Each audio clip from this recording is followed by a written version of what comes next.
Olá, meus irmãos, que a graça e a paz do Senhor Jesus esteja com você. É uma alegria muito grande poder estarmos aqui mais uma vez para juntos estudarmos mais uma lição da Escola Bíblica Dominical desse terceiro trimestre de 2021, trazendo hoje a lição de número 7, que tem por título O Ministério de Eliseu. E antes, quero lembrar você que tem nos acompanhado, você que já é inscrito no canal, não esqueça de ativar aí o sino de notificação, de deixar aquele like ou dislike, isso é importante para nós. E você que tem acompanhado e que ainda não é inscrito, por gentileza se inscreva no canal e também ative o sininho de notificação. Se você tem gostado dos conteúdos que aqui temos postado, deixe aquele like ou dislike. Se você tem algum comentário, alguma pergunta a fazer, por gentileza, faça a sua pergunta, responderemos com toda certeza. E vamos à aula de hoje, que tem o texto áureo que diz, está registrado em 2 Reis, capítulo 3, verso 11, que diz: E disse Josafá: Não há aqui algum profeta do Senhor para que consultemos ao Senhor por ele? Então respondeu um dos servos do rei de Israel e disse: Aqui está Eliseu, filho de Safate, que deitava água sobre as mãos de Elias. Deus usou e ainda usa seus servos para realizar milagres. Basta ter fé e confiança no Senhor, que ele opera maravilhas. O objetivo desta aula hoje é destacar alguns dos milagres de Eliseu como confirmação de seu ministério profético. E o primeiro ponto é evidenciar que o Senhor zela pelo seu povo, ou zela por seu povo. O segundo é demonstrar fé e a confiança da viúva de Sarepta. E o terceiro é o ato de fé de Eliseu. Então nós vemos aqui, conforme a introdução, que o ministério de Eliseu foi marcado por acontecimentos extraordinários. E nesta lição estudaremos sobre 3 deles. Primeiro, o milagre das águas, que alagaram um vale, sem que houvesse chuva, a multiplicação do azeite da viúva e a aniquilação da morte presente na panela de ensopado servido por um dos servos do profeta. Nos 3 eventos estão evidentes a fé, a obediência e a poderosa unção de Deus sobre o profeta Elias. Então, meus amados irmãos, quando o profeta Eliseu tem a oportunidade de pedir ao profeta Elias alguma coisa, conforme Elias propôs a ele, antes de ser levado por um redemoinho ao céu, Eliseu disse: Eu quero porção dobrada do teu espírito. Nós falamos na semana anterior sobre a questão ministerial, que nós não podemos ser obreiros de carona ou tipo obreiro papagaio, que sai por aí repetindo aquilo que vimos e ouvimos. Mas cada obreiro, cada crente em particular, precisa e deve ter um encontro real com Deus e obter da parte de Deus uma experiência pessoal. Então, Eliseu viveu por muitos anos junto com o profeta Elias. Acompanhou o ministério do profeta Elias de perto. Ele ajudou o profeta Elias como um auxiliar. Mas no momento em que ele é escolhido por Deus para assumir o lugar de Elias, ele não se contenta em ser apenas aquilo que ele era. Ele quer algo a mais. E esse algo a mais é que eu e você precisamos buscar da parte de Deus. Os milagres de Deus ainda são evidentes nos dias que vivemos. Deus não mudou. Jesus não mudou. O nosso Deus, ele é ontem, hoje e será eternamente. É o Deus que falou no passado, é o Deus que fala no presente e com certeza é o Deus que vai continuar falando no futuro. Ok?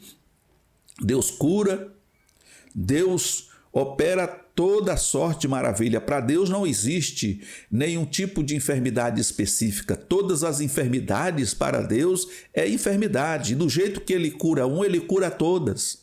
Da mesma forma é como a questão do pecado. Não existe pecadinho, pecado e pecadão. Para Deus, pecado é pecado. E ele aborrece o pecado. Ele ama o pecador, mas aborrece o pecado.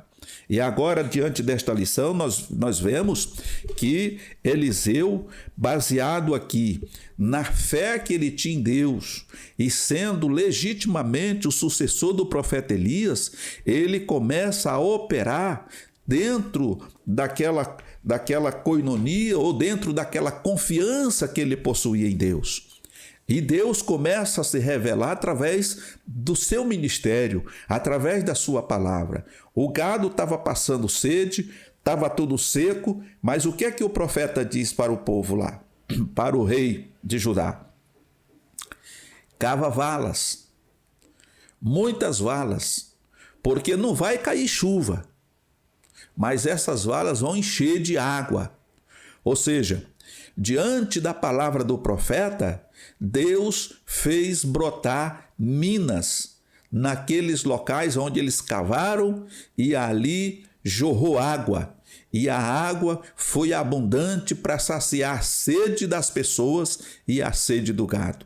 Então nós vemos aí Deus trabalhando na vida e através da vida do profeta para abençoar o povo. Depois nós vemos naquela região a seca dominando tudo, as pessoas não tendo o que comer, muitas das vezes não tendo dinheiro para comprar o alimento, e aí nos deparamos diante de uma viúva, quando ela reclama ao profeta, dizendo que o seu marido, o seu esposo, tinha sido um servo de Deus, e no entanto ele contraiu dívida, e ao morrer, os credores agora queriam levar os seus filhos para que a dívida que o seu pai tinha contraído com eles fosse paga através da escravidão dos filhos. E era um momento de desespero, era um momento de angústia, porque além da fome, sem ter dinheiro para pagar as suas dívidas, ela estava correndo o risco de ficar também sem os seus filhos, porque eles seriam levados pelos credores para ser escravo. E agora ela diante do profeta Eliseu pergunta, o que hei eu de fazer por ti? O que tens em casa? Então a mulher lembra que ela em casa ela não tinha nada, não tinha outra coisa a não ser um pouquinho de azeite em uma botija. Azeite esse que a Bíblia não mensura quantos mililitros existia naquela botija, mas ela mesma diz um pouquinho de azeite. Isso poderia ser um copo de azeite, um meio copo de azeite. A Bíblia não nos diz, mas pela expressão, pela forma como ela se expressa diante do profeta, a gente tem uma ideia de que era algo insignificante. Mas o profeta diz a ela, então você vai. Pega emprestado vasilhas, não poucas, com os teus vizinhos.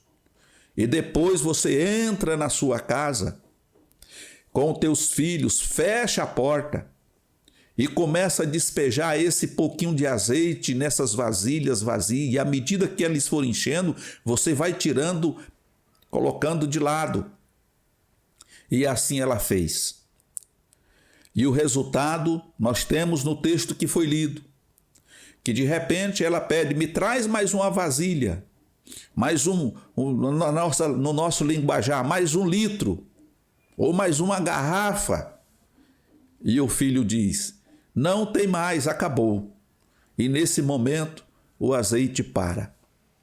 Então nós vemos, irmãos, que são atitudes de fé. Nós vemos que a fé do profeta, a palavra do profeta, baseado naquilo que Deus faz, incentiva essa mulher também a exercitar a sua fé. Porque em outras condições, essa mulher poderia questionar e dizer, mas profeta, eu só tenho um pouquinho de azeite. Como é que eu vou dividir um pouquinho de azeite em várias outras garrafas?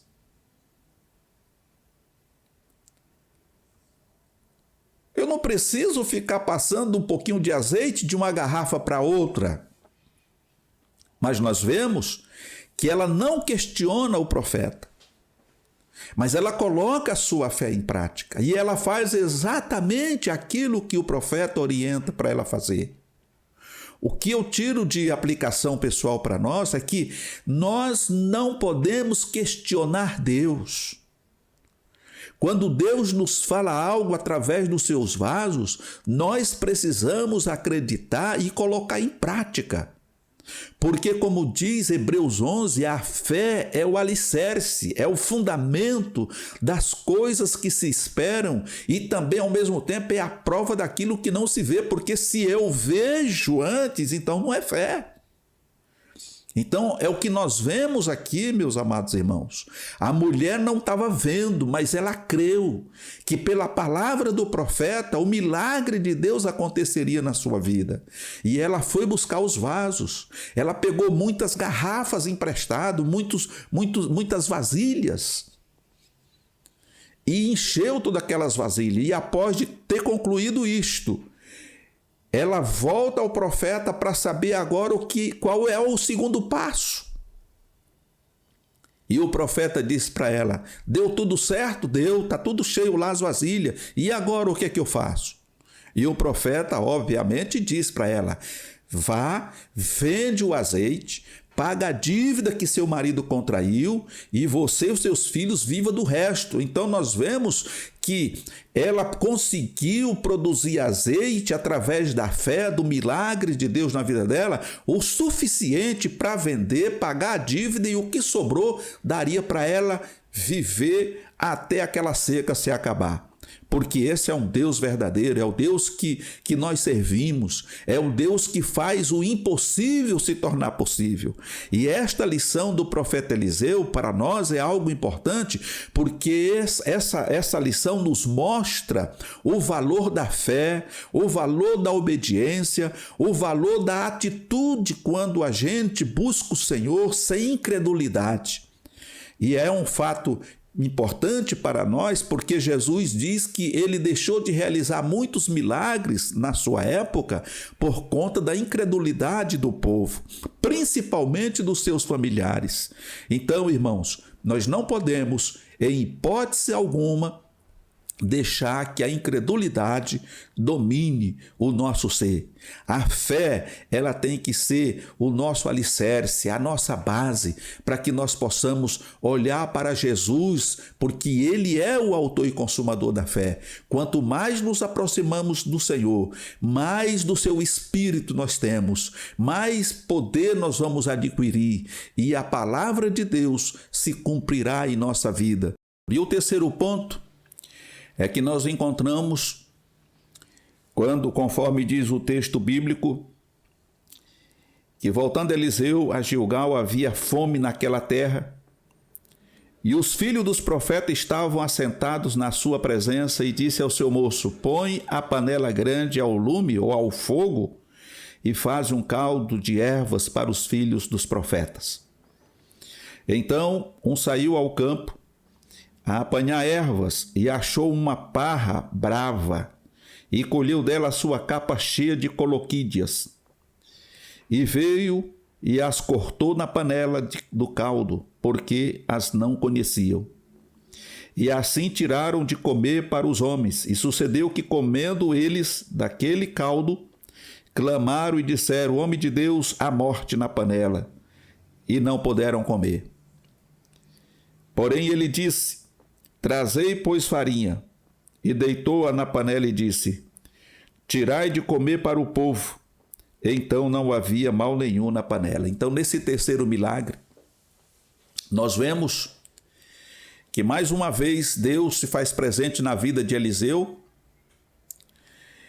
e ele conseguiu matar todo o veneno que existia naquele alimento e fazer com que o povo comesse sem passar mal. Aquele jovem não conhecia as ervas que poderiam ser comestíveis.